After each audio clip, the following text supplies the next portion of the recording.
Thank you.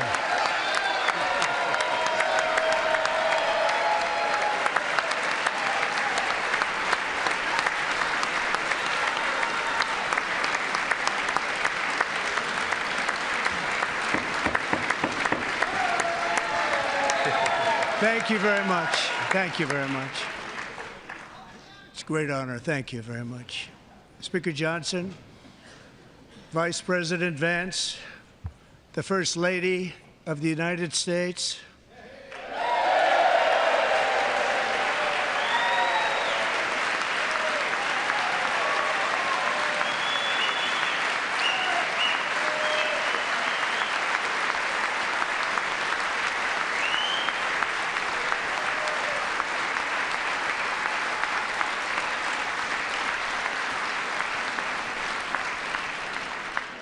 members of the United States Congress, thank you very much. And to my fellow citizens, America is back.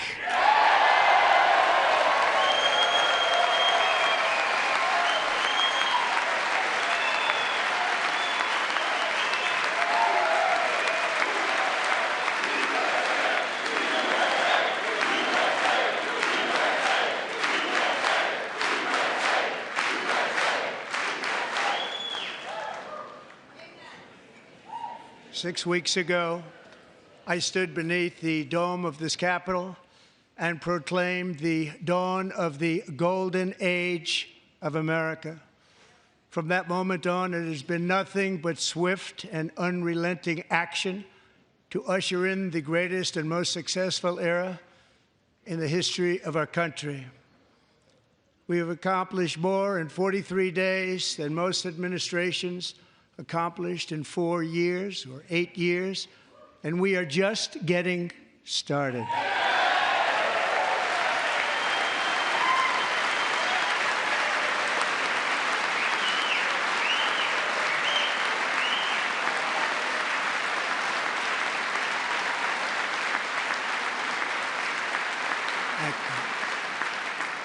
I return to this chamber tonight to report that America's momentum is back, our spirit is back, our pride is back, our confidence is back, and the American dream is surging bigger and better than ever before.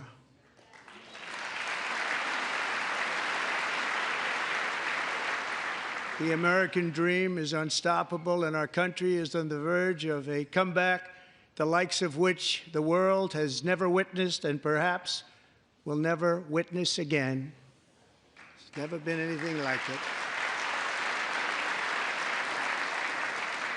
The presidential election of November 5th was a mandate like has not been seen in many decades.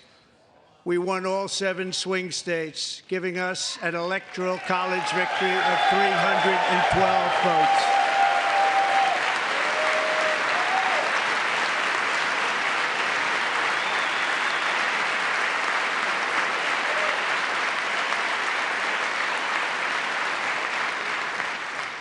We won the popular vote by big numbers and won counties in our country.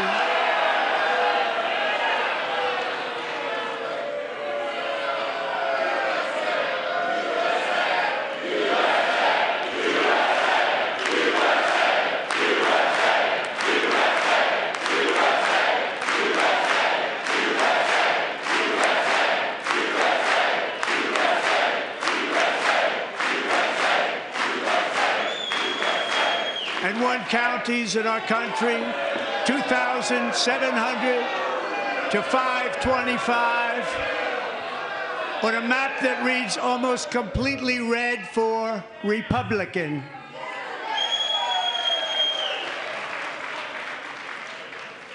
Now, for the first time in modern history, more Americans believe that our country is headed in the right direction than the wrong direction. In fact, it's an astonishing record, 27-point swing, the most ever.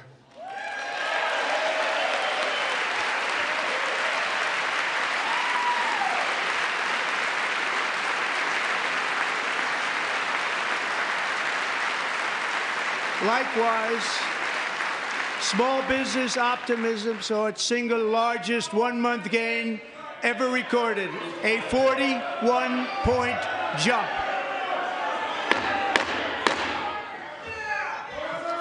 Members are directed to uphold and maintain decorum in the House and to cease any further disruptions. That's your warning.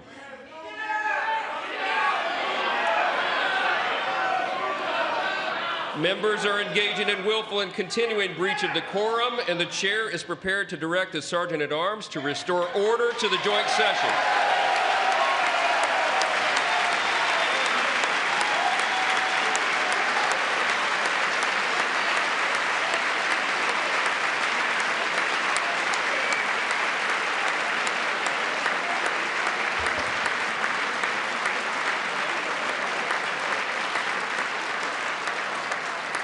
Mr. Green, take your seat. Take your seat, sir. Take your seat. Finding that members continue to engage in willful and concerted disruption of proper decorum, the chair now directs the Sergeant-at-Arms to restore order. Remove this gentleman from the chamber.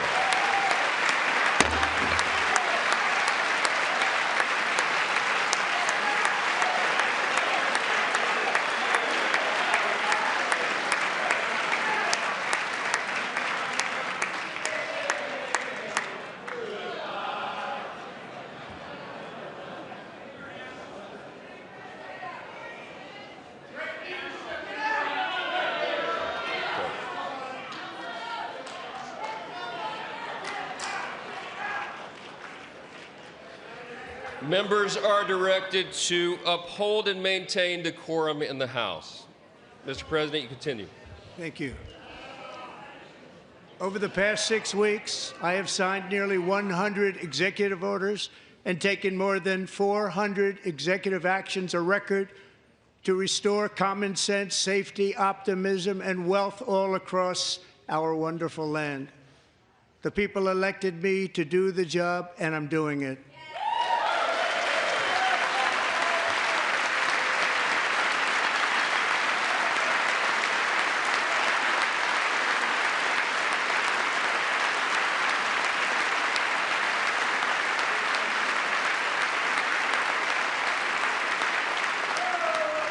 In fact, it has been stated by many that the first month of our presidency, it's our presidency, is the most successful in the history of our nation. By many.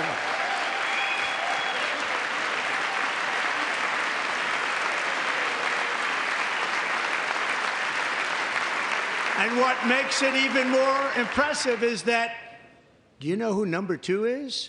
George Washington. How about that? How about that? I don't know about that list, but we'll take it.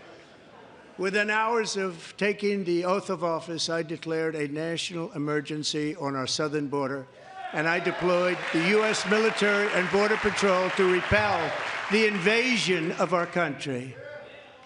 And what a job they've done.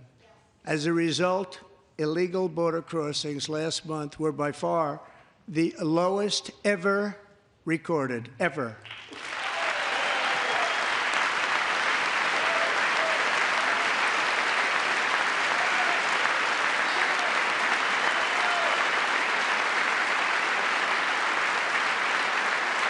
They heard my words and they chose not to come. Much easier that way. In comparison, under Joe Biden, the worst president in American history, there were hundreds of thousands of illegal crossings a month, and virtually all of them, including murderers, drug dealers, gang members, and people from mental institutions and insane asylums, were released into our country. Who would want to do that? This is my 5th such speech to Congress. And once again, I look at the Democrats in front of me, and I realize there is absolutely nothing I can say to make them happy or to make them stand or smile or applaud. Nothing I can do. I could find a cure to the most devastating disease, a disease that would wipe out entire nations, or announce the answers to the greatest economy in history, or the stoppage of crime to the lowest levels ever recorded. And these people sitting right here will not clap, will not stand, and certainly will not cheer for these astronomical achievements. They won't do it, no matter what. Five times I've been up here. It's very sad, and it just shouldn't be this way.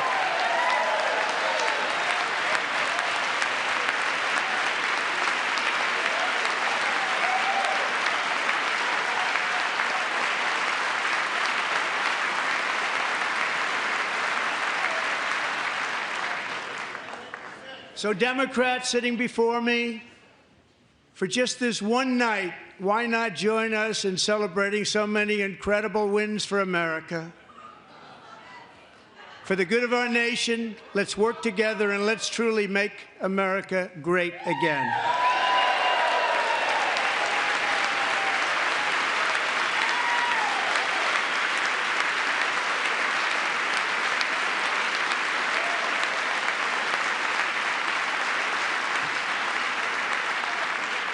Every day, my administration is fighting to deliver the change America needs to bring a future that America deserves, and we're doing it. This is a time for big dreams and bold action. Upon taking office, I imposed an immediate freeze on all federal hiring, a freeze on all new federal regulations, and a freeze on all foreign aid.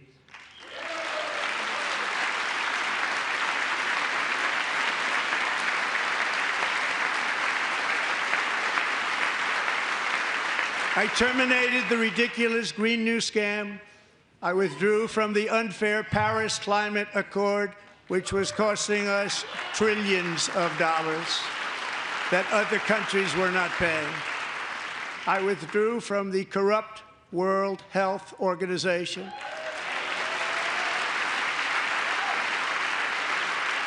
And I also withdrew from the anti-American UN Human Rights Council.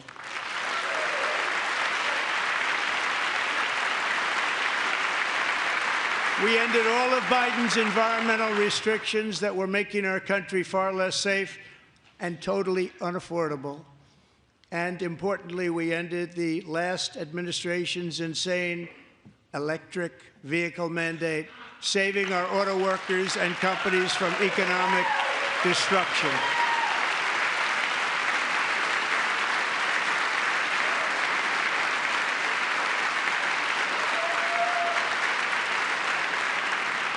To unshackle our economy, I have directed that for every one new regulation, 10 old regulations must be eliminated, just like I did in my very successful first term.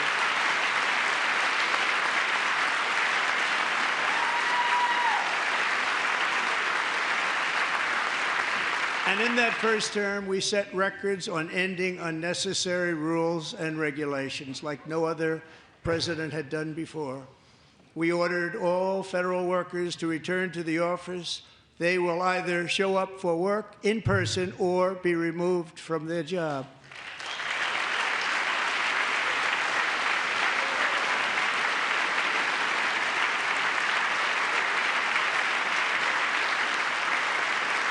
And we have ended weaponized government where, as an example, a sitting president is allowed to viciously prosecute his political opponent, like me. How did that work out? Not too good.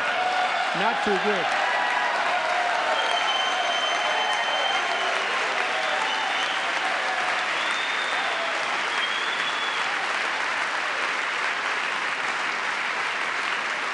And I have stopped all government censorship and brought back free speech in America. It's back.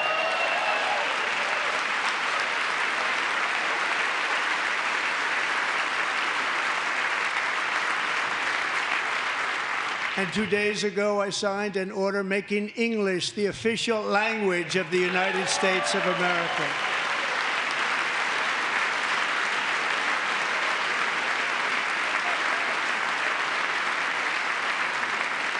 I renamed the Gulf of Mexico the Gulf of America.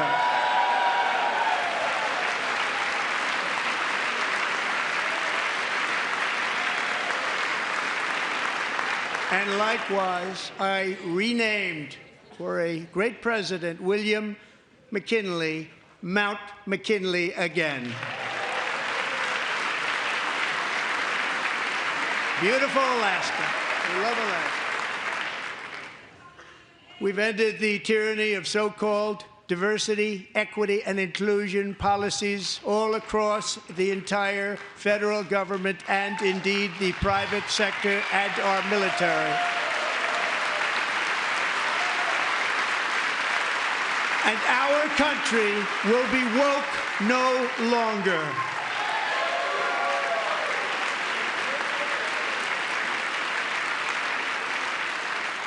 We believe that whether you are a doctor, an accountant, a lawyer, or an air traffic controller, you should be hired and promoted based on skill and competence, not race or gender. Very important.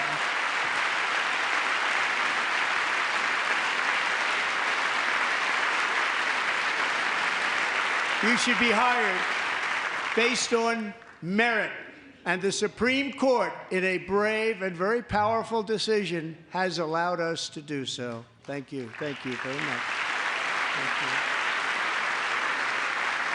you. We have removed the poison of critical race theory from our public schools, and I signed an order making it the official policy of the United States government that there are only two genders, male and female.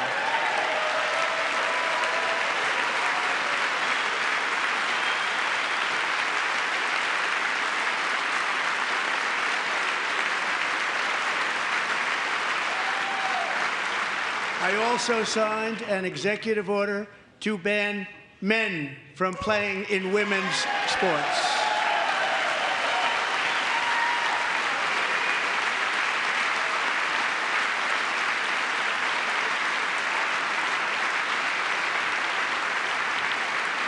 Three years ago, Peyton McNabb was an all-star high school athlete, one of the best, preparing for a future in college sports.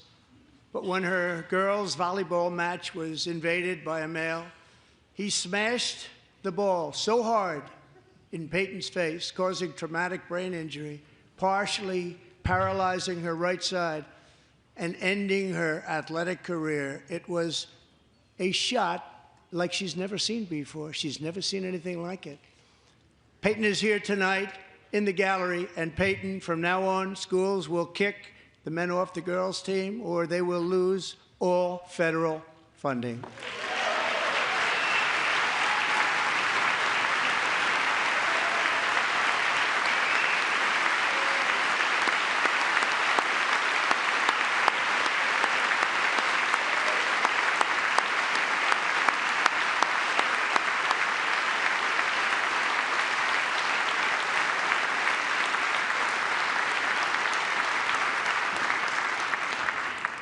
And if you really want to see numbers, just take a look at what happened in the women's boxing, weightlifting, track and field, swimming, or cycling, where a male recently finished a long-distance race 5 hours and 14 minutes ahead of a woman for a new record by 5 hours. Broke the record by 5 hours. It's demeaning for women, and it's very bad for our country. We're not going to put up with it any longer.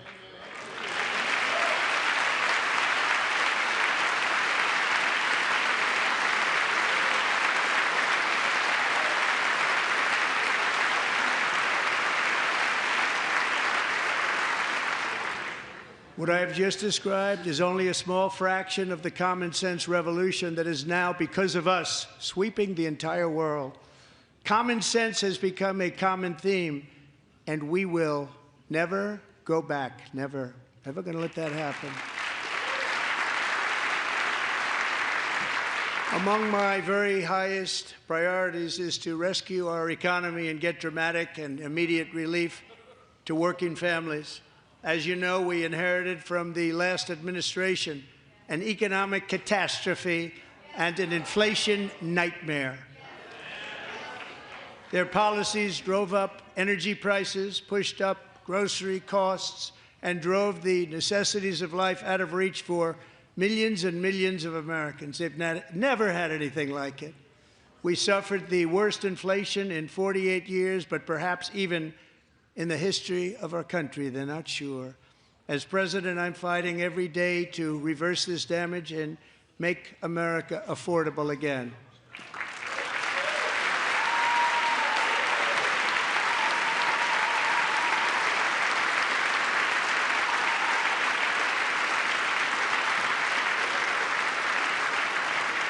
Joe Biden especially let the price of eggs get out of control. The egg price is out of control, and we're working hard to get it back down. Secretary, do a good job on that. You inherited a total mess from the previous administration. Do a good job.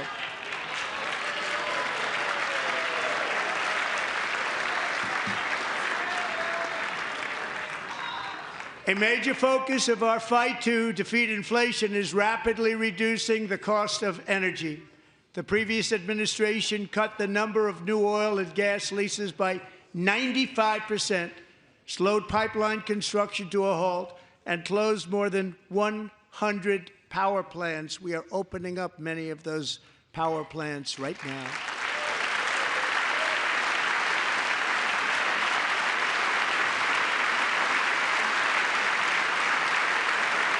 And frankly, we have never seen anything like it.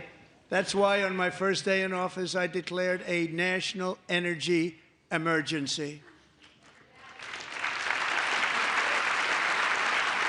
As you've heard me say many times, we have more liquid gold under our feet than any nation on earth, and by far.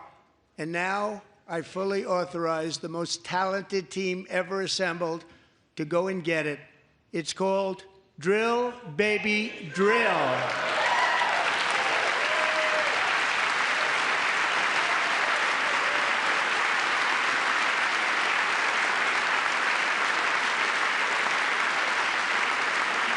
My administration is also working on a gigantic natural gas pipeline in Alaska, among the largest in the world, where Japan, South Korea, and other nations want to be our partner with investments of trillions of dollars each. There's never been anything like that one. It will be truly spectacular. It's all set to go. The permitting is gotten. And later this week, I will also take historic action to dramatically expand production of critical minerals and rare earths here in the USA.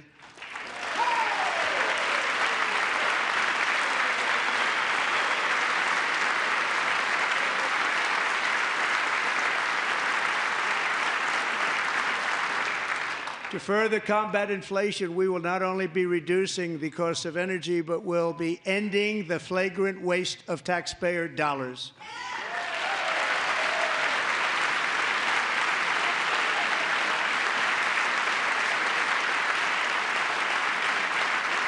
And to that end, I have created the brand new Department of Government Efficiency, DOGE. Perhaps you've heard of it. Perhaps.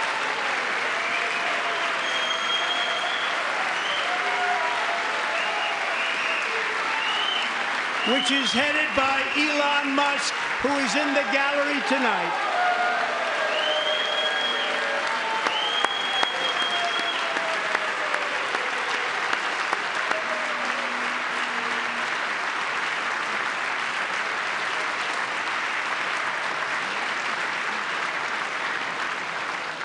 Thank you, Elon. He's working very hard. He didn't need this.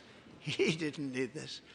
Thank you very much. We appreciate it. Everybody here, even this side, appreciates it, I believe. They just don't want to admit that. Just listen to some of the appalling waste we have already identified. $22 billion from HHS to provide free housing and cars for illegal aliens. $45 million for diversity, equity, and inclusion scholarships in Burma. $40 million to improve the social and economic inclusion of sedentary migrants. Nobody knows what that is. $8 million to promote LGBTQI+ in the African nation of Lesotho, which nobody has ever heard of. $60 million for indigenous peoples and Afro-Colombian empowerment in Central America. $60 million. $8 million for making mice transgender. This is real. $32 million for a left-wing propaganda operation in Moldova. $10 million for male circumcision in Mozambique. $20 million for the Arab Sesame Street in the Middle East. It's a program. $20 million for a program. $1.9 billion to recently created Decarbonization of Homes Committee, headed up, and we know she's involved. Just at the last moment, the money was passed over by a woman named Stacey Abrams. Have you ever heard of her? A $3.5 million consulting contract for lavish fish monitoring. $1.5 million for voter confidence in Liberia. $14 million for social cohesion in Mali. $59 million for illegal alien hotel rooms in New York City. He's a real estate developer. He's done very well.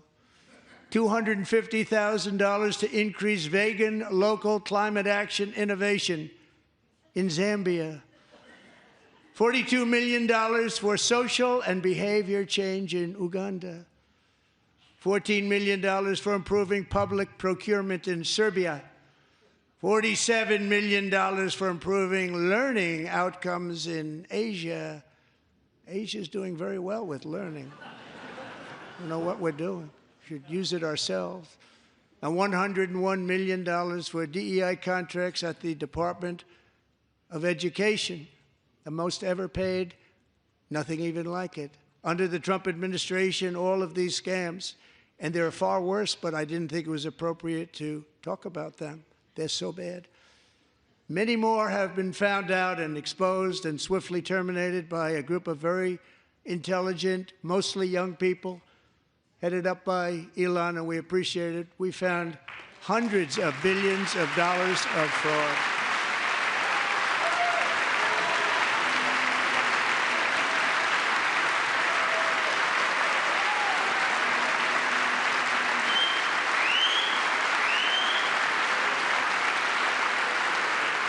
And we've taken back the money and reduced our debt to fight inflation and other things. Taken back a lot of that money. We got it just in time. This is just the beginning. The Government Accountability Office, a federal government office, has estimated annual fraud of over $500 billion in our nation, and we are working very hard to stop it. We're going to. We're also identifying shocking levels of incompetence and probable fraud in the Social Security program for our seniors, and that our seniors and people that we love rely on. Believe it or not, government databases list 4.7 million Social Security members from people aged 100 to 109 years old. It lists 3.6 million people from ages 110 to 119. I don't know any of them. I know some people that are rather elderly, but not quite that elderly. 3.47 million people from ages 120 to 129. 3.9 million people from ages 130 to 139. 3.5 million people from ages 140 to 149. And money is being paid to many of them, and we're searching right now. In fact, Pam, good luck. Good luck. You're going to find it. But a lot of money is paid out to people because it just keeps getting paid and nobody does, and it really hurts Social Security and hurts our country. 1.3 million people from ages 150 to 159, and over 130,000 people, according to the Social Security databases, are age over 160 years old. We have a healthier country than I thought, Bobby.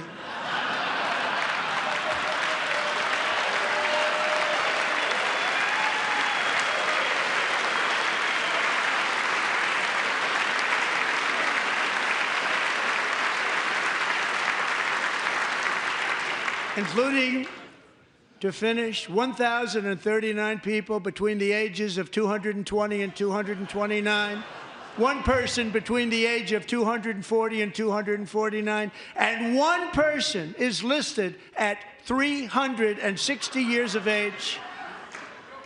More than 100 years older than our country. But we're going to find out where that money's going, and it's not going to be pretty. By slashing all of the fraud, waste, and theft we can find, we will defeat inflation, bring down mortgage rates, lower car payments and grocery prices, protect our seniors, and put more money in the pockets of American families.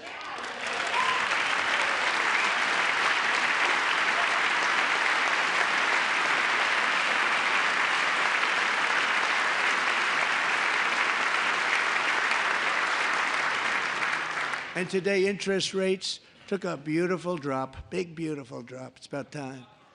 And in the near future, I want to do what has not been done in 24 years, balance the federal budget. We're going to balance it.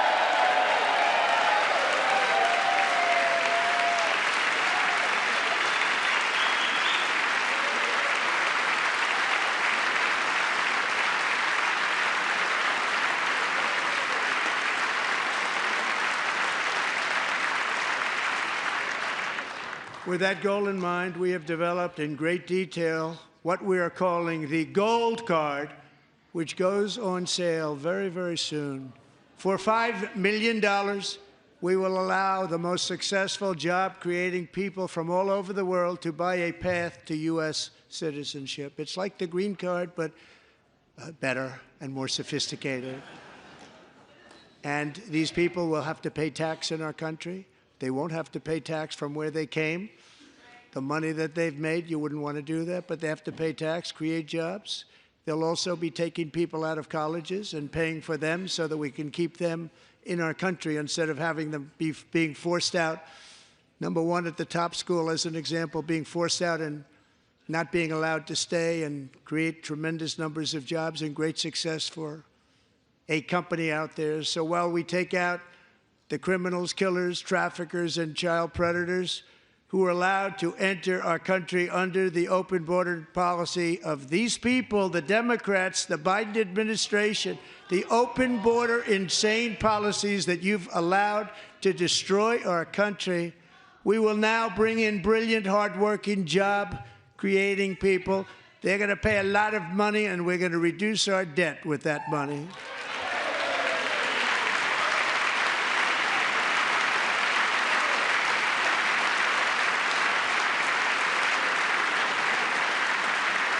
Americans have given us a mandate for bold and profound change. For nearly 100 years, the federal bureaucracy has grown until it has crushed our freedoms, ballooned our deficits, and held back America's potential in every possible way. The nation founded by pioneers and risk-takers now drowns under millions and millions of pages of regulations and debt. Approvals that should take 10 days to get instead take 10 years, 15 years, and even 20 years before you're rejected. Meanwhile, we have hundreds of thousands of federal workers who have not been showing up to work. My administration will reclaim power from this unaccountable bureaucracy, and we will restore true democracy to America again.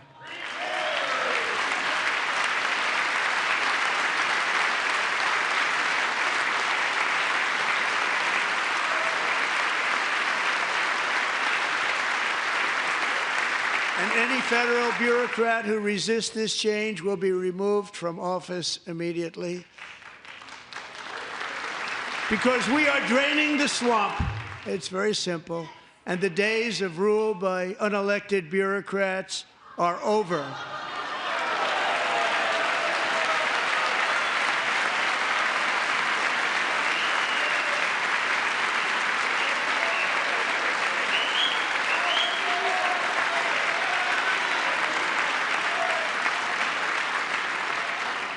And the next phase of our plan to deliver the greatest economy in history is for this Congress to pass tax cuts for everybody. They're in there, they're waiting for you to vote. And I'm sure that the people on my right, I don't mean the Republican right, but my right here, I'm sure you're going to vote for those tax cuts, because otherwise I don't believe the people will ever vote you into office. So I'm doing you a big favor by telling you that. But I know this group is going to be voting for the tax.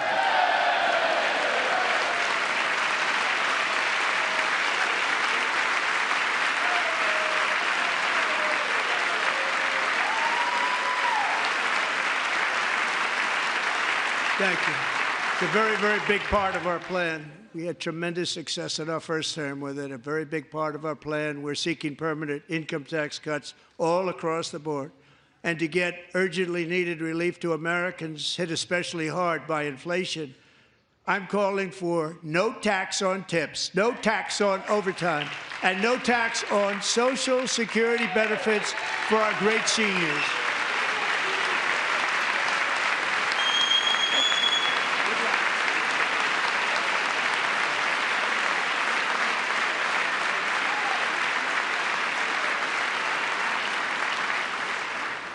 And I also want to make interest payments on car loans tax deductible, but only if the car is made in America.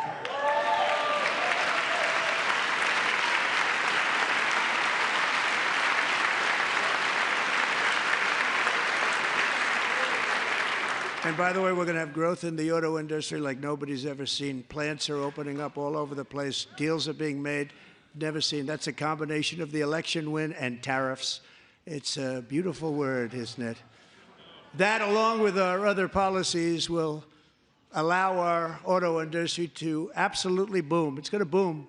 Spoke to the majors today, all three, the top people, and they're so excited. In fact, already numerous car companies have announced that they will be building massive automobile plants in America, with Honda just announcing a new plant in Indiana, one of the largest anywhere in the world.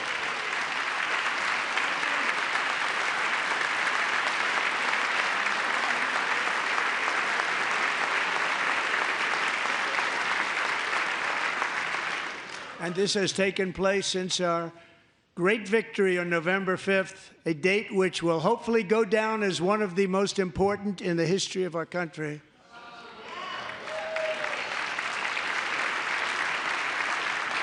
In addition, as part of our tax cuts, we want to cut taxes on domestic production and all manufacturing. And just as we did before, we will provide 100% expensing. It will be retroactive to January 20th, 2025. And it was one of the main reasons why our tax cuts were so successful in our first term, giving us the most successful economy in the history of our country. First term. We had a great first term.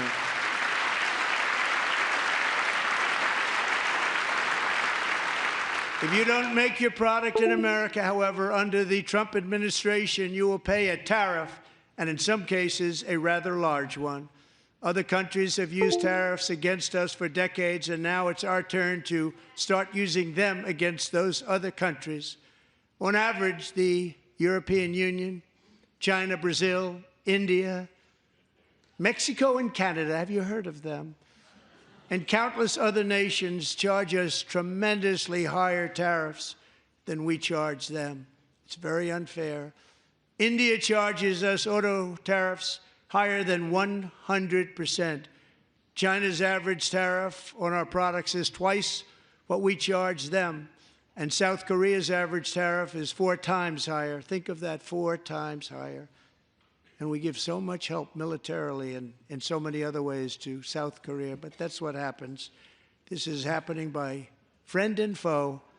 This system is not fair to the United States and never was, and so on April 2nd, I wanted to make it April 1st, but I didn't want to be accused of April Fool's Day. That's not, just one day was cost us a lot of money. But we're going to do it in April. I'm a very superstitious person. April 2nd, reciprocal tariffs kick in. And whatever they tariff us, other countries, we will tariff them. That's reciprocal, back and forth. Whatever they tax us, we will tax them.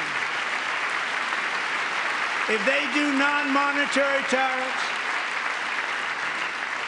to keep us out of their market, then we will do non-monetary barriers to keep them out of our market. There's a lot of that, too. They don't even allow us in their market. We will take in trillions and trillions of dollars and create jobs like we have never seen before. I did it with China, and I did it with others, and the Biden administration couldn't do anything about it because there was so much money they couldn't do anything about it. We have been ripped off for decades by nearly every country on earth, and we will not let that happen any longer.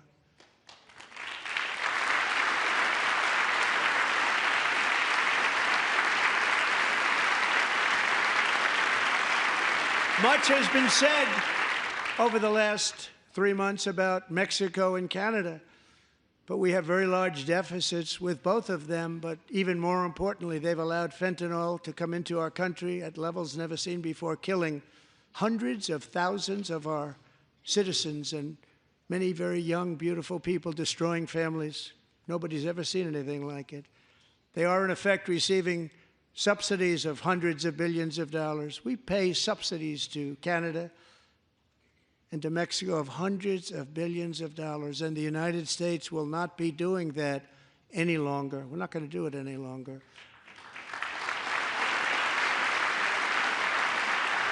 Thanks to our America First policies we're putting into place, we have had $1.7 trillion of new investment in America in just the past few weeks. The combination of the election and our economic policies that people of SoftBank, one of the most brilliant anywhere in the world, announced a $200 billion investment. OpenAI and Oracle, Larry Ellison, announced $500 billion investment, which they wouldn't have done if Kamala had won.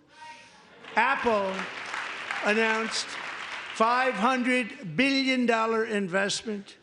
Tim Cook called me. He said, I cannot spend it fast enough. It's going to be much higher than that, I believe. They'll be building their plants here instead of in China.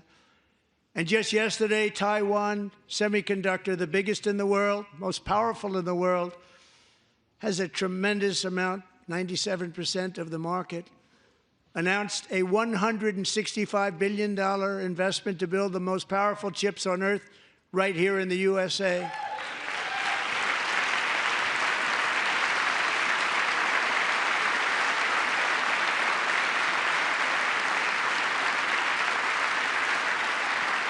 And we're not giving them any money. Your CHIPS Act is a horrible, horrible thing. We give hundreds of billions of dollars, and it doesn't mean a thing. They take our money and they don't spend it. All that meant to them, we're giving them no money. All that was important to them was they didn't want to pay the tariffs, so they came and they're building, and many other companies are coming. We don't have to give them money. We just want to protect our businesses and our people. And they will come because they won't have to pay tariffs if they build in America. So it's very amazing. You should get rid of the CHIP Act, and whatever's left over, Mr. Speaker, you should use it to reduce debt or any other reason you want to.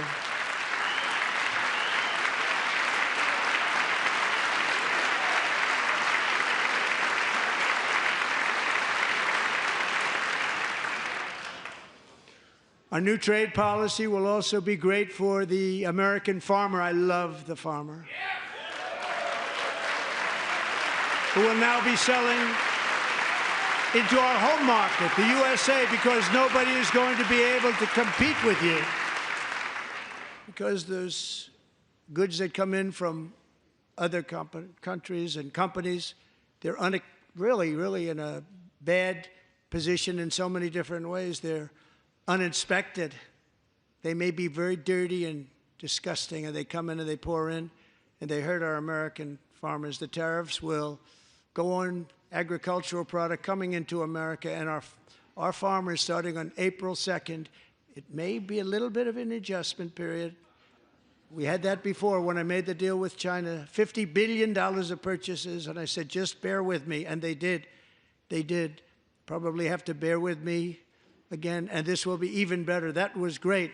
The problem with it was that Biden didn't enforce it. He didn't enforce it. $50 billion of purchases, and we were doing great, but Biden did not enforce it, and it hurt our farmers. But our farmers are going to have a field day right now. So to our farmers, have a lot of fun. I love you too. I love you too. It's all going to happen.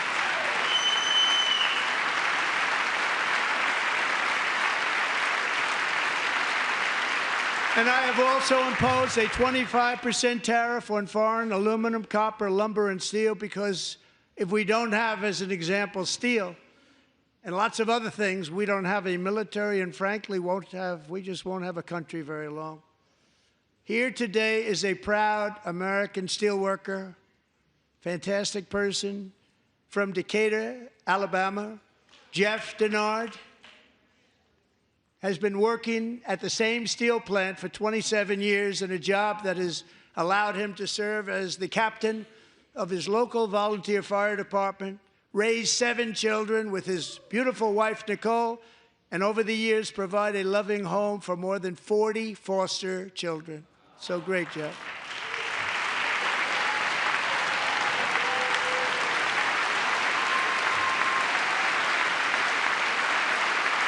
Thank you, Jeff. Thank you, Jeff.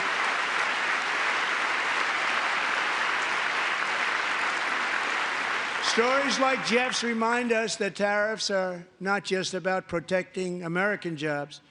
They're about protecting the soul of our country. Tariffs are about making America rich again and making America great again, and it's happening, and it will happen rather quickly. There'll be a little disturbance, but we're okay with that. It won't be much. No, you're not. Oh. And look where Biden took us, very low, the lowest we've ever been. Jeff, I want to thank you very much. And I also want to recognize another person who has devoted herself to foster care community. She works so hard on it. A very loving person, our magnificent First Lady of the United States.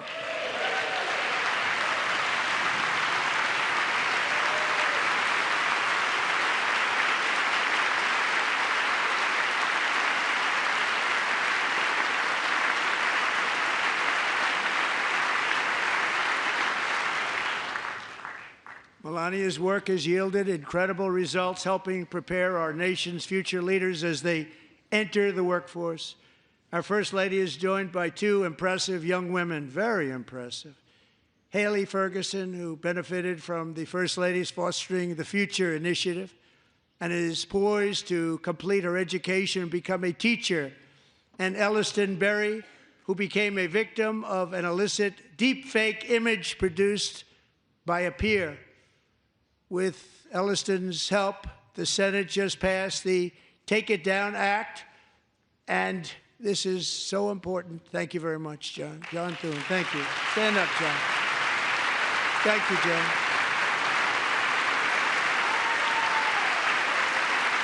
Thank you all very much.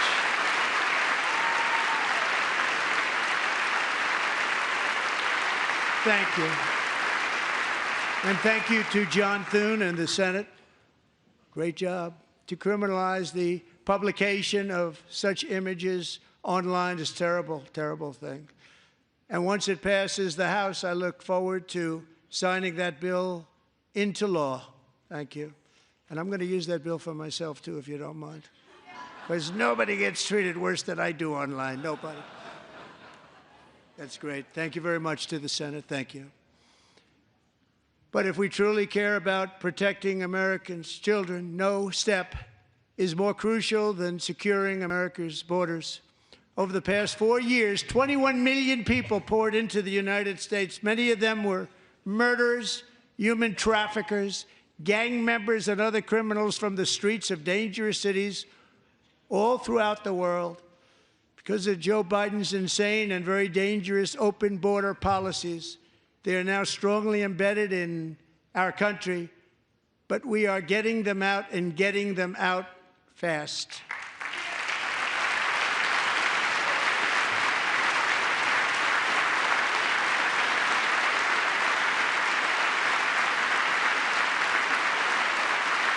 And I want to thank Tom Homan and Christy. I want to thank you and Paul of Border Patrol. I want to thank you. What a job they've all done, everybody. Border Patrol, ICE, law enforcement in general is incredible. We have to take care of our law enforcement. Have to.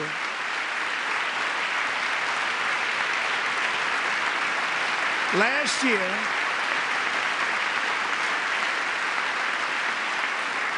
a brilliant 22-year-old nursing student named Laken Riley, the best in her class, admired by everybody, went out for a jog on the campus of the University of Georgia. That morning, Laken was viciously attacked, assaulted, beaten, brutalized, and horrifically murdered. Laken was stolen from us by a savage illegal alien gang member who was arrested while trespassing across Biden's open southern border and then set loose into the United States under the heartless policies of that failed administration. It was indeed a failed administration. He had then been arrested and released in a Democrat-run sanctuary city, a disaster, before ending the life of this beautiful young angel. With us this evening are Laken's beloved mother, Allison, and her sister, Lauren.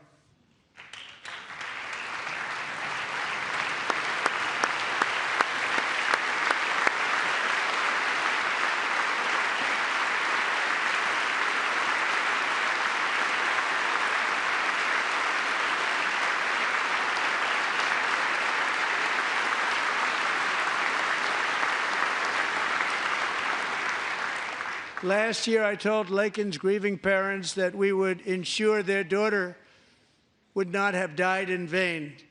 That's why the very first bill I signed into law as your 47th president mandates the detention of all dangerous criminal aliens who threaten public safety. It's a very strong, powerful act.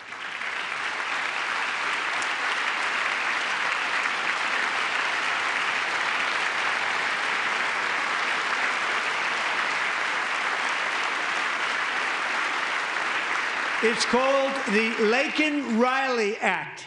So Allison and Lauren, America will never, ever forget our beautiful Laken Hope Riley.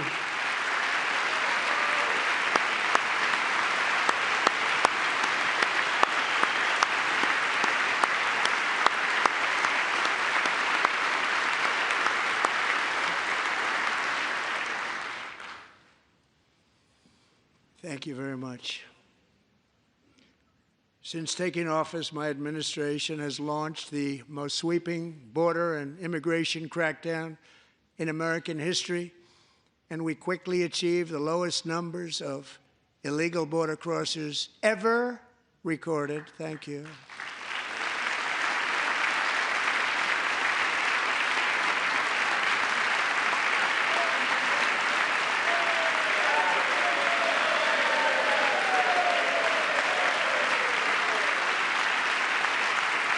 The media and our friends in the Democrat Party kept saying we needed new legislation, we must have legislation to secure the border.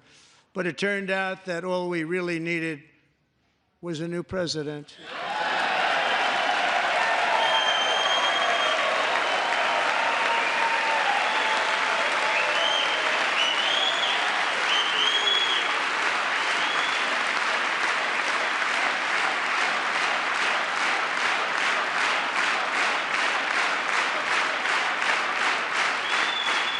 Thank you. Joe Biden didn't just open our borders, he flew illegal aliens over them to overwhelm our schools, hospitals, and communities throughout the country. Entire towns like Aurora, Colorado, and Springfield, Ohio, buckled under the weight of the migrant occupation and corruption like nobody's ever seen before. Beautiful towns destroyed. Now, just as I promised in my inaugural address, we are achieving the great liberation of America.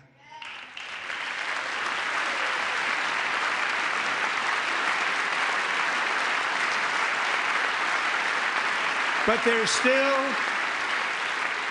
is much work to be done. Here tonight is a woman I have gotten to know, Alexis Nungari from Houston. Wonderful woman. Last June, Alexis's 12-year-old daughter, her precious Jocelyn, walked to a nearby convenience store. She was kidnapped, tied up, assaulted for 2 hours under a bridge, and horrifically murdered. Arrested and charged with this heinous crime are 2 illegal alien monsters from Venezuela, released into America by the last administration through their ridiculous open border. The death of this beautiful 12-year-old girl and the agony of her mother and family touched our entire nation greatly. Alexis, I promised that we would always remember your daughter, your magnificent daughter, and earlier tonight, I signed an order keeping my word to you. One thing I have learned about Jocelyn is that she loved animals so much. She loved nature. Across Galveston Bay, from where Jocelyn lived in Houston, you will find a magnificent national wildlife refuge, a pristine, peaceful, 34,000-acre sanctuary for all of God's creatures on the edge of the Gulf of America. Alexis, moments ago, I formally renamed that refuge in loving memory of your beautiful daughter, Jocelyn. So, Mr. Vice President, if you would, may I have the order?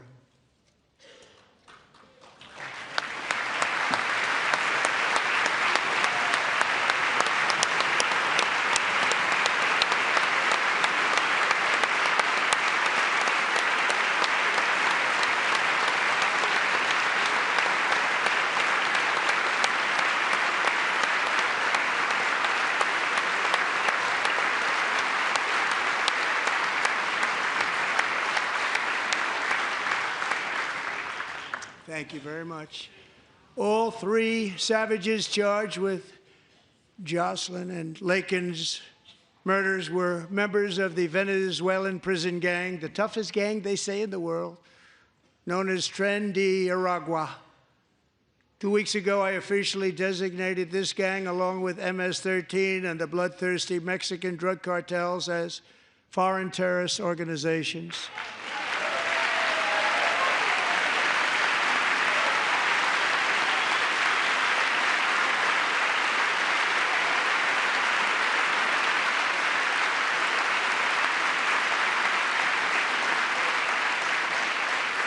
They are now officially in the same category as ISIS, and that's not good for them. Countless thousands of these terrorists were welcomed into the U.S. by the Biden administration. But now every last one will be rounded up and forcibly removed from our country, or, if they're too dangerous, put in jails, standing trial in this country, because we don't want them to come back ever. With us this evening is a warrior on the front lines of that battle, Border Patrol Agent Roberto Ortiz. Great guy.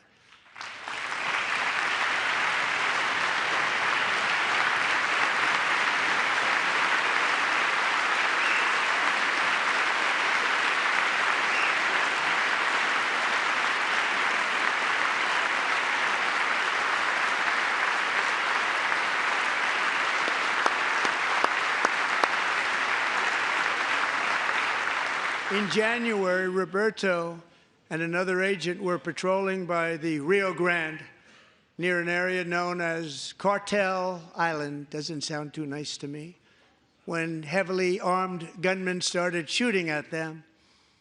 Roberto saw that his partner was totally exposed, at great danger, and he leapt into action, returning fire and providing crucial seconds for his fellow agent to seek safety, just barely. I have some of the prints of that event, and it was not good. Agent Ortiz, we salute you for your great courage and for your line of fire that you took and for the bravery that you showed. We honor you, and we will always honor you. Thank you, Roberto, very much.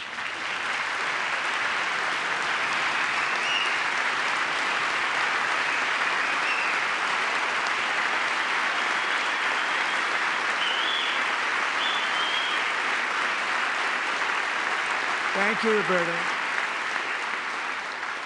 And I actually got to know him on my many calls to the border. He's a great gentleman. The territory to the immediate south of our border is now dominated entirely by criminal cartels that murder, rape, torture, and exercise total control. They have total control over a whole nation, posing a grave threat to our national security. The cartels are waging war in America, and it's time for America to wage war on the cartels, which we are doing.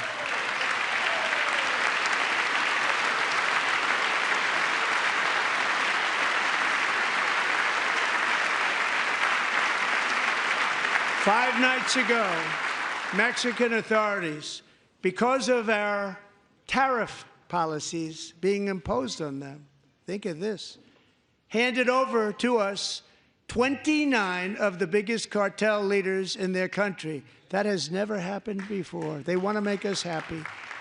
First time ever. But we need Mexico and Canada to do much more than they've done, and they have to stop the fentanyl and drugs pouring into the USA. They're going to stop it. I have sent Congress a detailed funding request laying out exactly how we will eliminate these threats to protect our homeland and complete the largest deportation operation in American history, larger even than current record holder, President Dwight D. Eisenhower, a moderate man, but someone who believed very strongly in borders. Americans expect Congress to send me this funding without delay so I can sign it into law. So, Mr. Speaker, John Thune, both of you, I hope you're going to be able to do that, Mr. Speaker. Thank you. Mr. Leader, thank you. Thank you very much. And let's get it to me. I'll sign it so fast, you won't even believe it.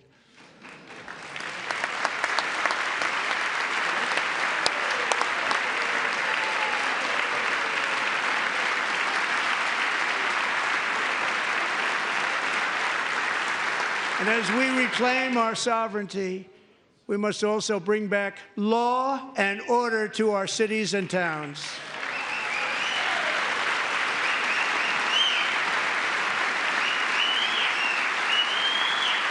In recent years, our justice system has been turned upside down by radical left lunatics.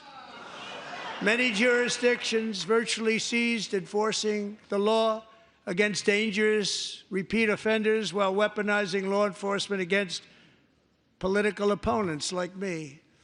My administration has acted swiftly and decisively to restore fair, equal, and impartial justice under the constitutional rule of law, starting at the FBI and the DOJ. Pam, good luck.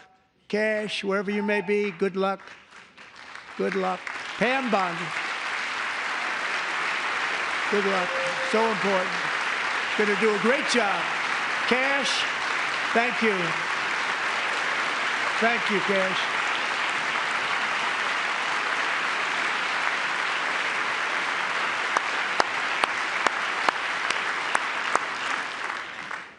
They've already started very strong. They're going to do a fantastic job. You're going to be very proud of them.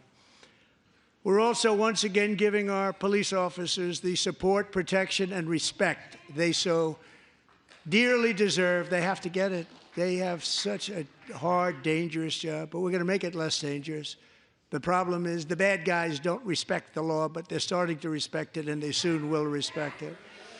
This also includes our great fire departments throughout the country. Our firemen and women are unbelievable people, and we'll never forget them. And besides that, they voted for me in record numbers, so I have no choice.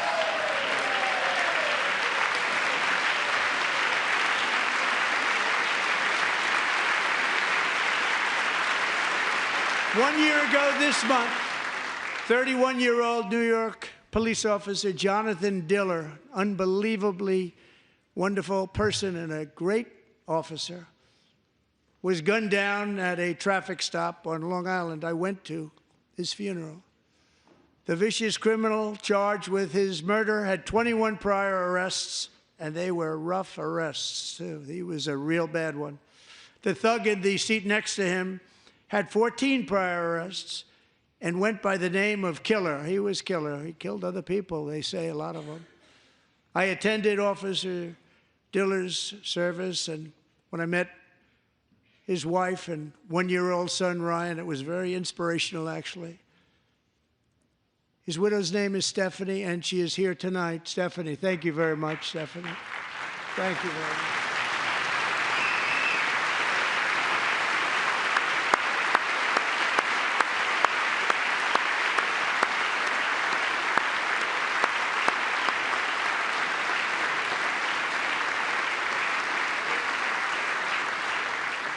Stephanie, we're going to make sure that Ryan knows his dad was a true hero, New York's finest, and we're going to get these cold-blooded killers and repeat offenders off our streets, and we're going to do it fast. Got to stop it. They get out with 28 arrests. They push people into subway trains. They hit people over the head, back of the head with baseball bats. We got to get them out of here. I've already signed an executive order requiring a mandatory death penalty for anyone who murders a police officer, and tonight I'm asking Congress to pass that policy into permanent law.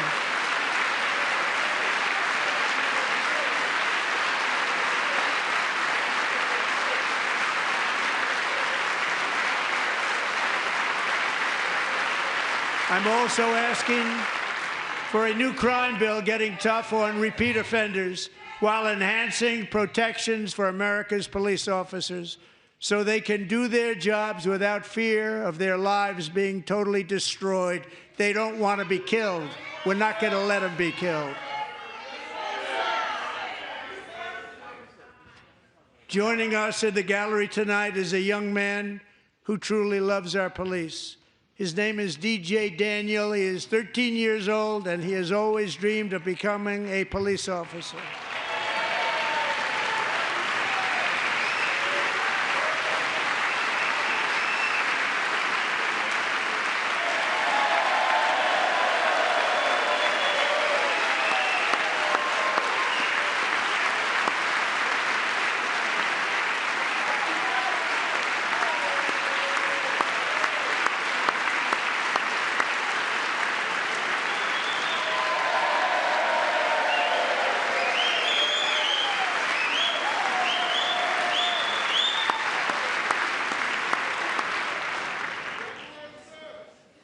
But in 2018, DJ was diagnosed with brain cancer. The doctors gave him 5 months at most to live. That was more than 6 years ago.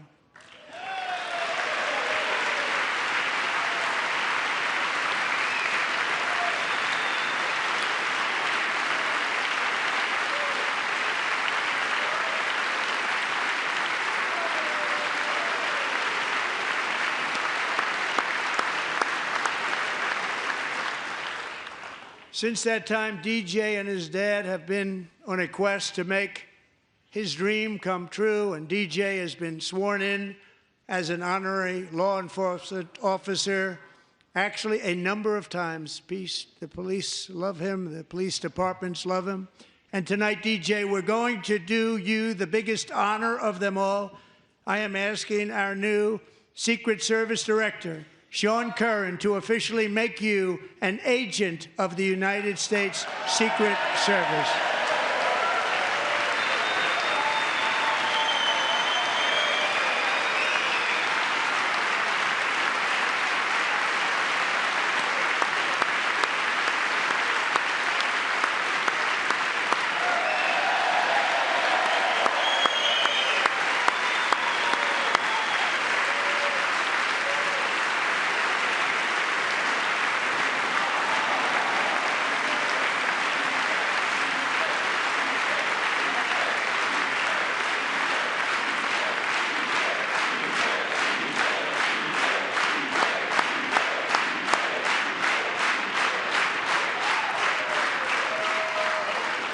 Thank you, DJ.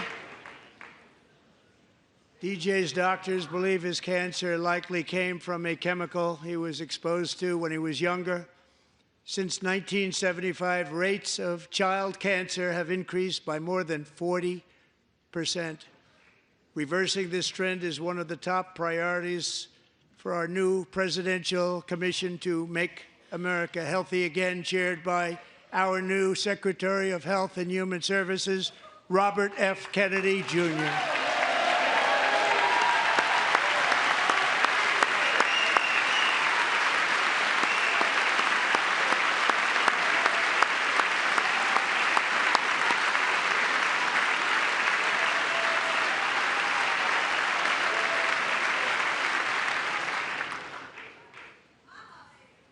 With the name Kennedy, you would have thought everybody over here would have been cheering. How quickly they forget. Our goal is to get toxins out of our environment, poisons out of our food supply, and keep our children healthy and strong. As an example, not long ago, and you can't even believe these numbers, 1 in 10,000 children had autism, 1 in 10,000. And now it's 1 in 36. There's something wrong, 1 in 36, think of that. So we're going to find out what it is, and there's nobody better than Bobby and all of the people that are working with you. You have the best to figure out what is going on. Okay, Bobby, good luck. It's a very important job. Thank you.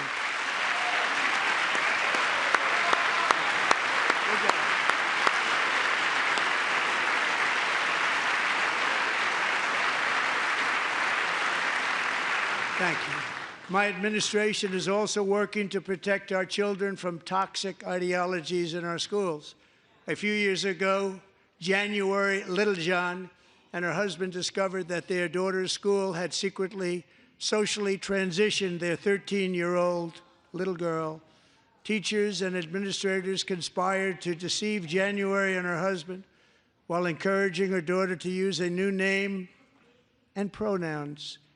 They, them pronoun, actually, all without telling January, who is here tonight and is now a courageous advocate against this form of child abuse. January, thank you. Thank you. Thank you very much.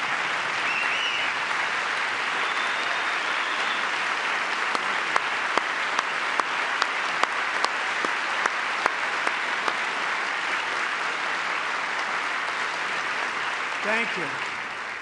Stories like this are why, shortly after taking office, I signed an executive order banning public schools from indoctrinating our children with transgender ideology.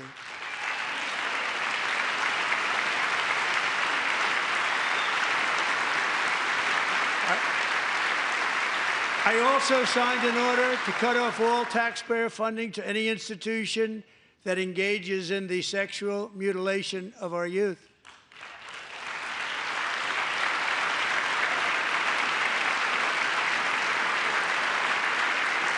And now I want Congress to pass a bill permanently banning and criminalizing sex changes on children and forever ending the lie that any child is trapped in the wrong body. This is a big lie.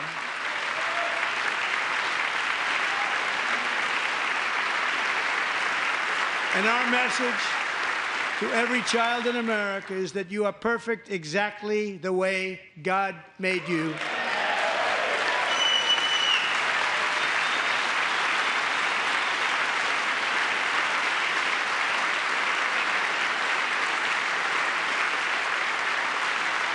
Because we're getting wokeness out of our schools and out of our military, and it's already out, and it's out of our society. We don't want it. Wokeness is trouble. Wokeness is bad. It's gone. It's gone. And we feel so much better for it, don't we? Don't we feel better? Our service members won't be activists and ideologues. They will be fighters and warriors. They will fight for our country. And Pete, congratulations. Secretary of Defense, congratulations.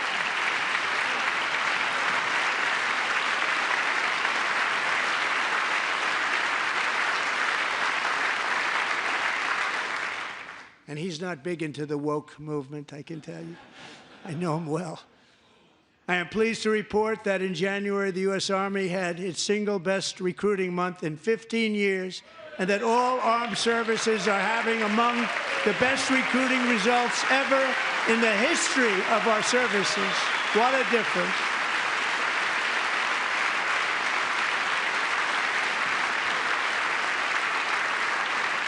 And you know, it was just a few months ago where the results were exactly the opposite. We couldn't recruit anywhere. We couldn't recruit.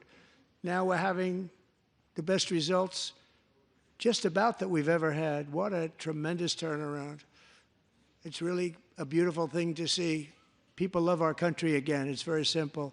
They love our country, and they love being in our military again. So it's a great thing, and thank you very much. Great job. Thank you.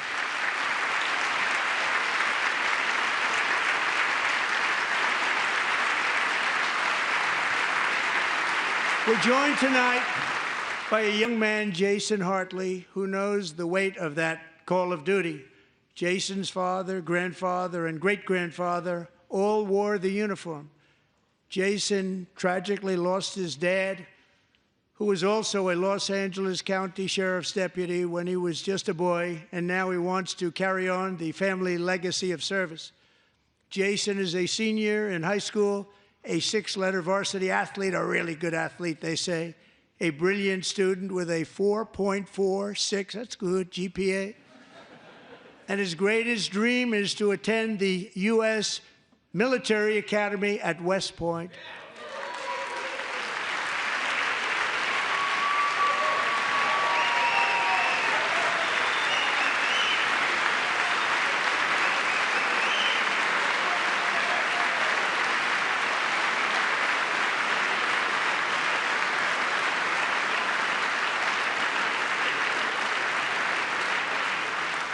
And Jason, that's a very big deal getting in. That's a hard one to get into. But I'm pleased to inform you that your application has been accepted.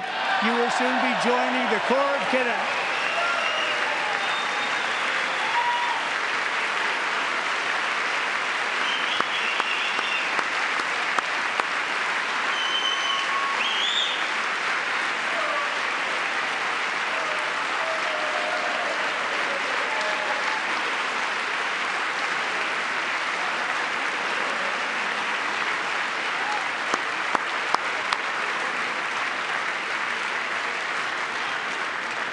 Thank you.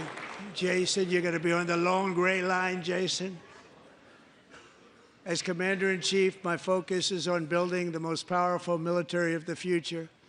As a first step, I'm asking Congress to fund a state-of-the-art Golden Dome missile defense shield to protect our homeland, all made in the USA.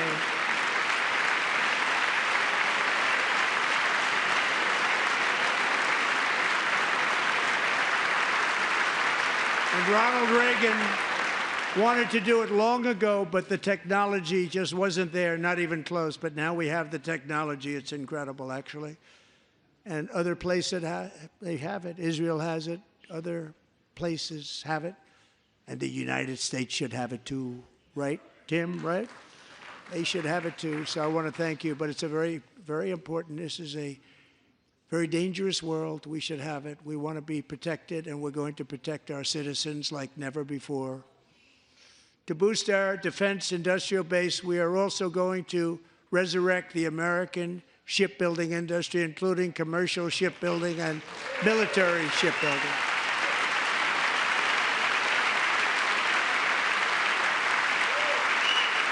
And for that purpose, I am announcing tonight that we will create a new Office of Shipbuilding in the White House and offer special tax incentives to bring this industry home to America where it belongs. We used to make so many ships. We don't make them anymore very much, but we're going to make them very fast, very soon.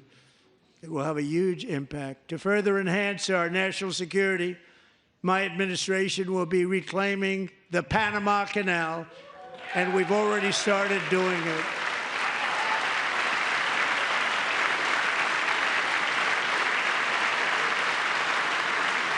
Just today, a large American company announced they are buying both ports around the Panama Canal and lots of other things having to do with the Panama Canal and a couple of other canals. The Panama Canal was built by Americans for Americans, not for others, but others could use it. But it was built at tremendous cost of American blood and treasure. 38,000 workers died building the Panama Canal. They died of malaria. They died of snake bites and mosquitoes. Not a nice place to work. They paid them very highly to go there, knowing there was a 25% chance that they would die. The most expensive project also that was ever built in our country's history, if you bring it up to modern day costs. It was given away by the Carter administration for $1, but that agreement has been violated very severely.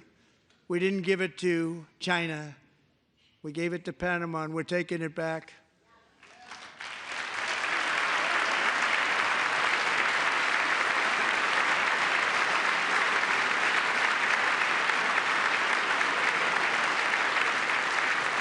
And we have Marco Rubio in charge. Good luck, Marco.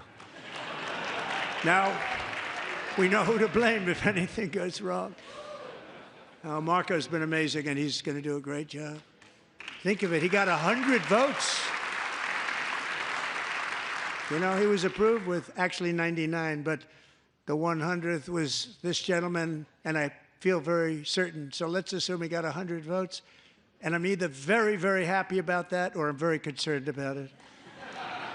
But he's already proven. I mean, he's a great gentleman. He's respected by everybody, and we appreciate you voting for Marco. He's going to do a fantastic job. Thank you. Thank you. He's doing a great job. Great job. And I also have a message tonight for the incredible people of Greenland. We strongly support your right to determine your own future. And if you choose, we welcome you into the United States of America. We need Greenland for national security and even international security, and we're working with everybody involved to try and get it. But we need it really for international world security. And I think we're going to get it. One way or the other, we're going to get it. We will keep you safe. We will make you rich, and together we will take Greenland to heights like you have never thought possible before. It's a very small population, but very, very large piece of land and very, very important for military security. America is once again standing strong against the forces of radical Islamic terrorism. 3.5 years ago, ISIS terrorists killed 13 American service members and countless others in the Abbey Gate bombing during the disastrous and incompetent withdrawal from Afghanistan. Not that they were withdrawing, it was the way they withdrew. Perhaps the most embarrassing moment in the history of our country.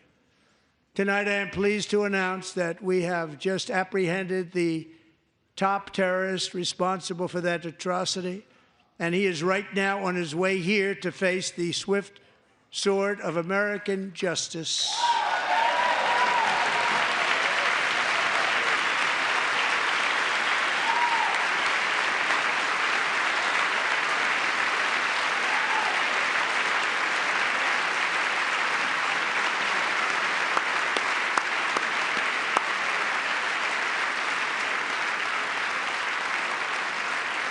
And I want to thank especially the government of Pakistan for helping arrest this monster. This was a very momentous day for those 13 families who I actually got to know very well, most of them, whose children were murdered, and the many people that were so badly, over 42 people, so badly injured on that fateful day in Afghanistan. What a horrible day.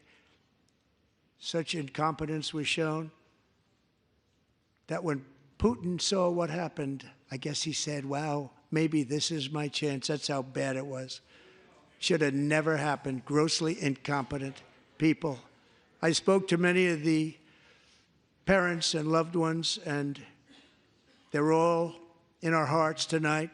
Just spoke to them on the phone. We had a big call every one of them called, and everybody was on the line, and they did nothing but cry with happiness. They were very happy, as happy as you can be under those circumstances. Their child, brother, sister, son, daughter was killed for no reason whatsoever.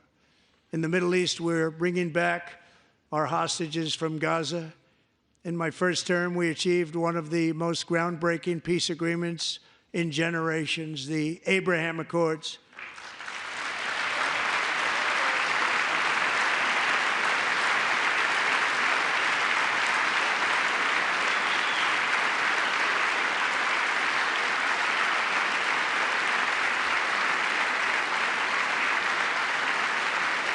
And now we're going to build on that foundation to create a more peaceful and prosperous future for the entire region. A lot of things are happening in the Middle East. People have been talking about that so much lately with everything going on with Ukraine and Russia. But a lot of things are happening in the Middle East. It's a rough neighborhood, actually. I'm also working tirelessly to end the savage conflict in Ukraine. Millions of Ukrainians and Russians have been needlessly killed or wounded in this horrific and brutal conflict with no end in sight. The United States has sent hundreds of billions of dollars to support Ukraine's defense with no security, with no anything.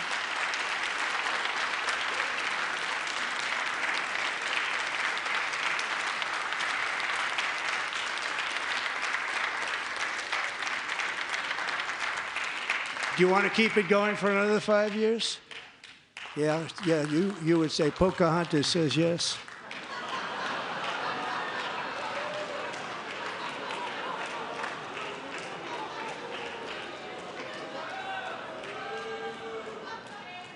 $2,000 people are being killed every single week. More than that. They're Russian young people. They're Ukrainian young people. They're not Americans. But I want it to stop. Meanwhile, Europe has sadly spent more money buying Russian oil and gas than they have spent on defending Ukraine, by far. Think of that. They've spent more buying Russian oil and gas than they have defending. And we've spent perhaps $350 billion, like taking candy from a baby. That's what happened. And they've spent $100 billion. What a difference that is. And we have an ocean separating us, and they don't. But we're getting along very well with them, and lots of good things are happening. Biden has authorized more money in this fight than Europe has spent by billions and billions of dollars. It's hard to believe that they wouldn't have stopped it and said, at some point, come on, let's equalize. You got to be equal to us. But that didn't happen. Earlier today, I received an important letter from President Zelensky of Ukraine.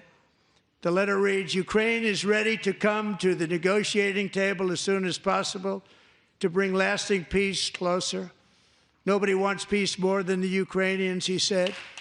My team and I stand ready to work under President Trump's strong leadership to get a peace that lasts. We do really value how much America has done to help Ukraine maintain its sovereignty and independence.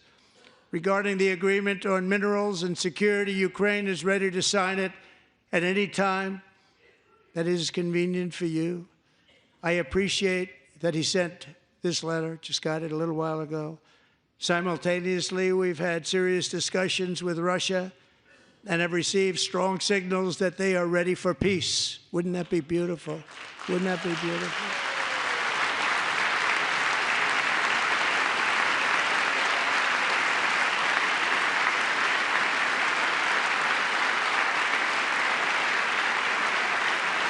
Wouldn't that be beautiful?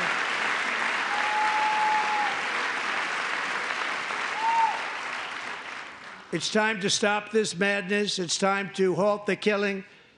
It's time to end this senseless war. If you want to end wars, you have to talk to both sides. Nearly 4 years ago, amid rising tensions, a history teacher named Mark Fogel was detained in Russia and sentenced to 14 years in a penal colony. Rough stuff.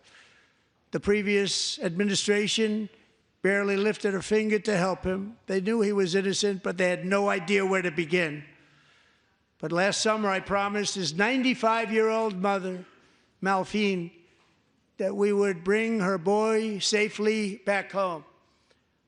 After 22 days in office, I did just that, and they are here tonight.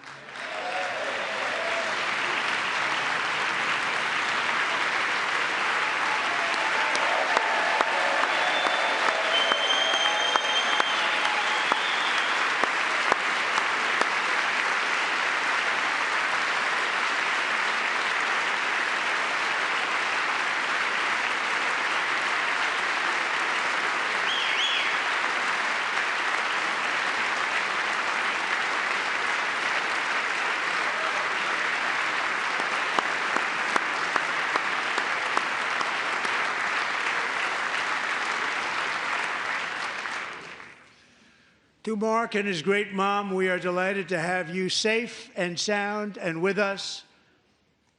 As fate would have it, Mark Fogel was born in a small rural town in Butler, Pennsylvania. Have you heard of it? Where his mother has lived for the past 78 years. I just happened to go there last July 13th for a rally. That was not pleasant. And that is where I met his beautiful mom right before I walked onto that stage. And I told her I would not forget what she said about her son. And I never did I? Never forgot. Less than 10 minutes later, at that same rally, gunfire rang out, and a sick and deranged assassin unloaded 8 bullets from his sniper's perch into a crowd of many thousands of people. My life was saved by a fraction of an inch, but some were not so lucky. Corey Comparator was a firefighter, a veteran, a Christian, a husband, a devoted father, and above all, a protector. When the sound of gunshots pierced the air, it was a horrible sound. Corey knew instantly what it was and what to do. He threw himself on top of his wife and daughters and shielded them from the bullets with his own body. Corey was hit really hard. You know the story from there. He sacrificed his life to save theirs. 2 others, very fine people, were also seriously hit. But thankfully, with the help of 2 great country doctors, we thought they were gone, and they were saved. So those doctors had great talent. We're joined by Corey's wife, Helen, who was his high school sweetheart, and their 2 beloved daughters, Allison and Kaylee. Thank you.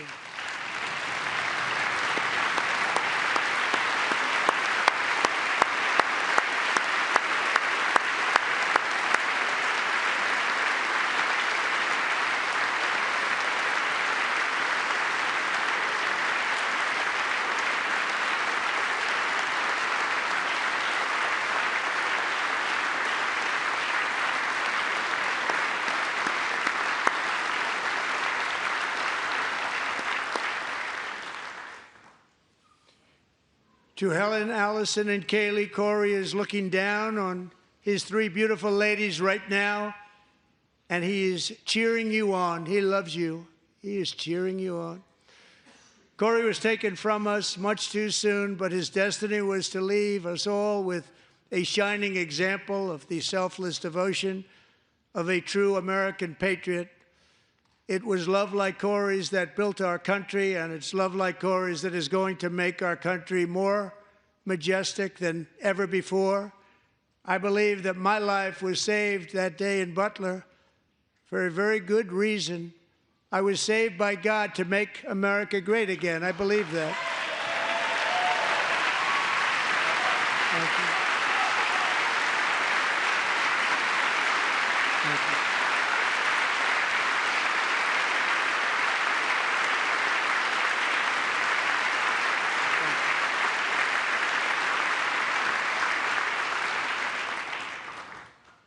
Thank Thank you very much. From the patriots of Lexington and Concord to the heroes of Gettysburg and Normandy, from the warriors who crossed the Delaware to the trailblazers who climbed the Rockies, and from the legends who soared at Kitty Hawk to the astronauts who touched the moon, Americans have always been the people who defied all odds, transcended all dangers, made the most extraordinary sacrifices, and did whatever it took to defend our children, our country, and our freedom. And as we have seen in this chamber tonight, that same strength, faith, love, and spirit is still alive and thriving in the hearts of the American people.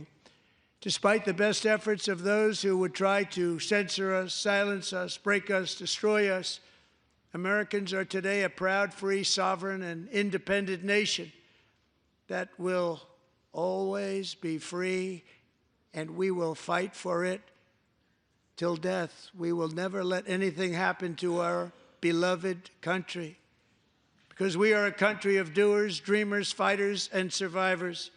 Our ancestors crossed a vast ocean, strode into the unknown wilderness, and carved their fortunes from the rock and soil of a perilous and very dangerous frontier. They chased our destiny across a boundless continent. They built the railroads, laid the highways, and graced the world with American marvels like the Empire State Building, the mighty Hoover Dam, and the towering Golden Gate Bridge. They lit the world with electricity, broke free of the force of gravity, fired up the engines of American industry, vanquished the communists, fascists, and Marxists all over the world, and gave us countless modern wonders sculptured out of iron, glass, and steel. We stand on the shoulders of these pioneers who won and built the modern age, these workers who poured their sweat into the skylines of our cities, these warriors who shed their blood on fields of battle and gave everything they had for our rights and for our freedom. Now it is our time to take up the righteous cause of American liberty. And it is our turn to take America's destiny into our own hands and begin the most thrilling days in the history of our country. This will be our greatest era. With God's help, over the next 4 years, we are going to lead this nation even higher, and we are going to forge the freest, most advanced, most dynamic, and most dominant civilization ever to exist on the face of this earth. We are going to create the highest quality of life, build the safest and wealthiest and healthiest and most vital communities anywhere in the world.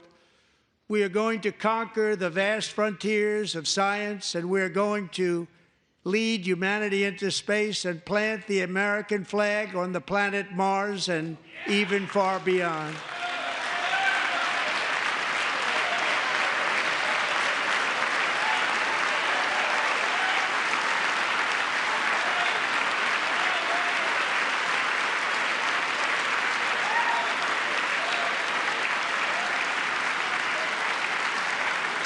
And through it all, we are going to rediscover the unstoppable power of the American spirit. And we are going to renew unlimited promise of the American dream. Every single day, we will stand up and we will fight, fight, fight for the country our citizens believe in and for the country our people deserve.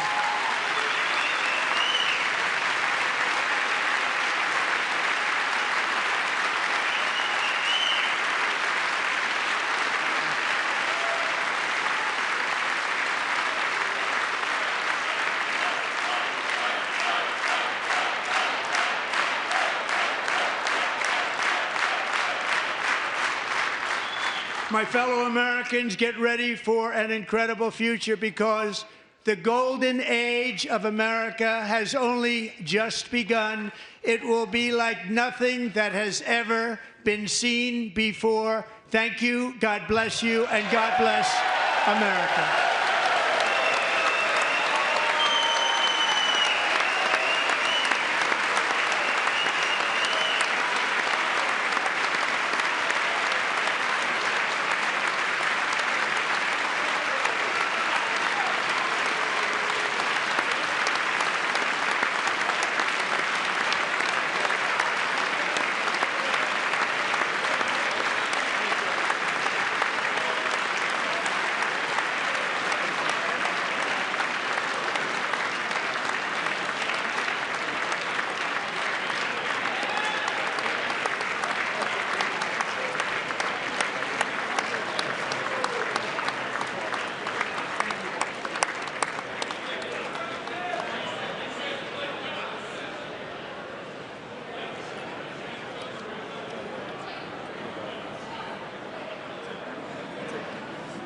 Thank you very much. Great job. Thank you. Great honor. Thank you very much. Thank you. Get this place going, all right? Thank you, sir. Thank you very much. Great honor. Thank you. Thank you, Mr. President. Thank you very much. Yes, sir. Very much. Thank you very much. Appreciate it. Thank you. I see you soon. Teaching young people to love and well, I'm trying to. Great guy. Thank you. That's your favorite. Thank you. Thank you. Thank you very much. Appreciate it. Howard. Thank you again. Thank you again. Won't forget. So good. Yeah, it's good. So good, sir. Thank you. The best. Terrific, Mr. Really terrific. It's really outstanding. Thanks, Mr. Thank you. Yes, sir. Thank you. Good job. Good job, Mr. President. Thanks. Thank you. Great job. Great. President, one of your best speeches. Thanks again, Mr. President. Thank you, Mr. President. Thanks for the phone call last night, too. Thank you. Absolutely. You know that. Thank you very much. I'll do it. Just give me the information. I'm not going to give it to you. Sorry. Thank you, everybody. Great speech. Great speech. Thank you. Best speech ever. Yes. Good. Congratulations. Good job. God work. Can you sign President?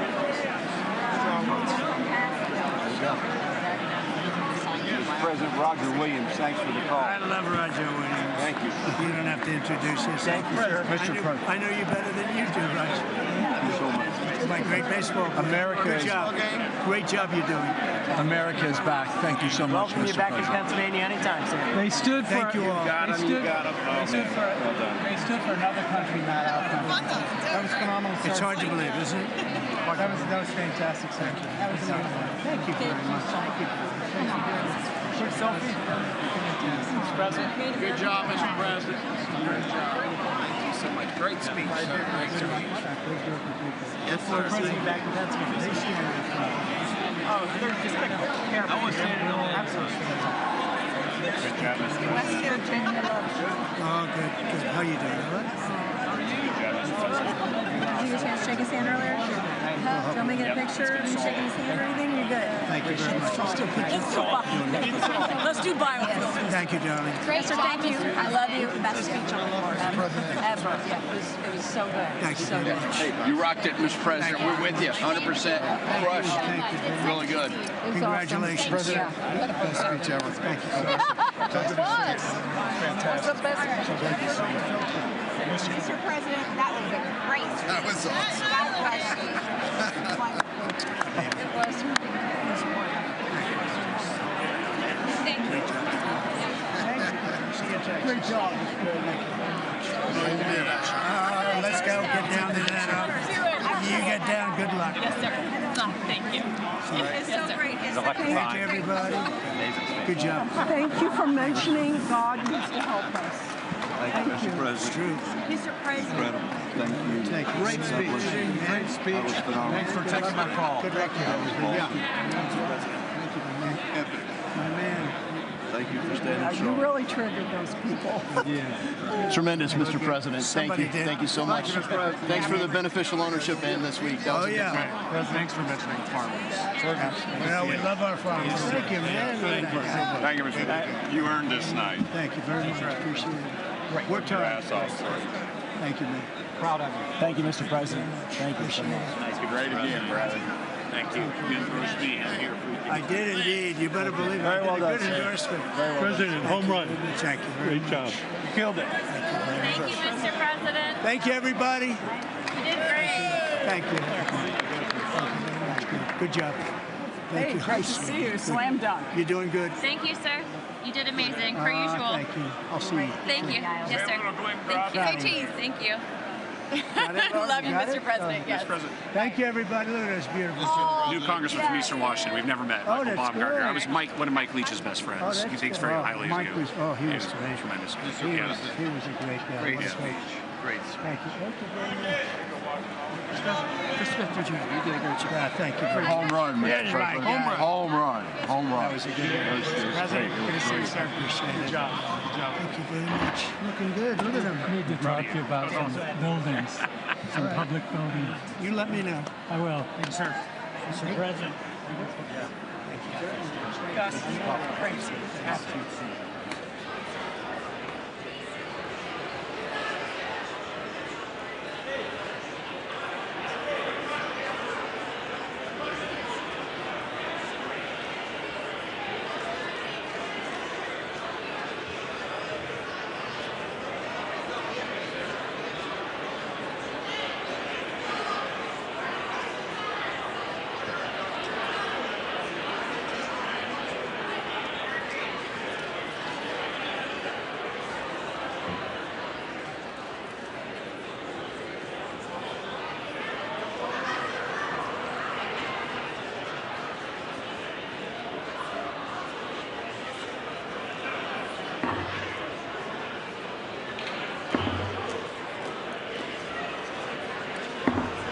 The House will be in order.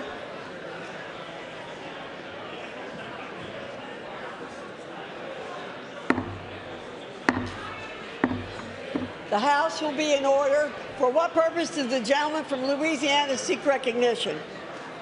Speaker, I move that the message of the President be referred to the Committee of the whole House on the State of the Union and ordered printed.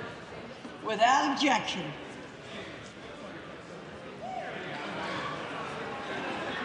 Does the,